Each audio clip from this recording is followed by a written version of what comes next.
हे बघा नवनाथ आबांनी काय बोललो याचं मी समर्थन नाही करणार, पण तुम्ही जे ऐकताय गेल्या 2-3 वर्षापासून ते काय लय चांगलं आहे का?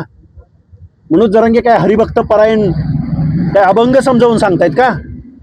लोकांच्या रंगावर, लोकांच्या व्यंगावर, लोकांच्या आईबापावर दूध गरम पाजलं का थंड पाजलं, ही कुठली भाषा आहे?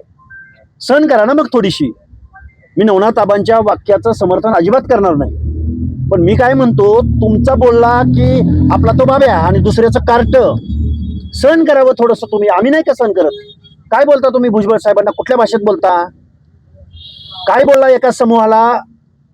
शर्मेनं मान खाली घालायला लागला अशी भाषा, वड्या वगळ्याच्या पैदाशी, उसातल्या पैदाशी. तुम्ही नाही बोलला?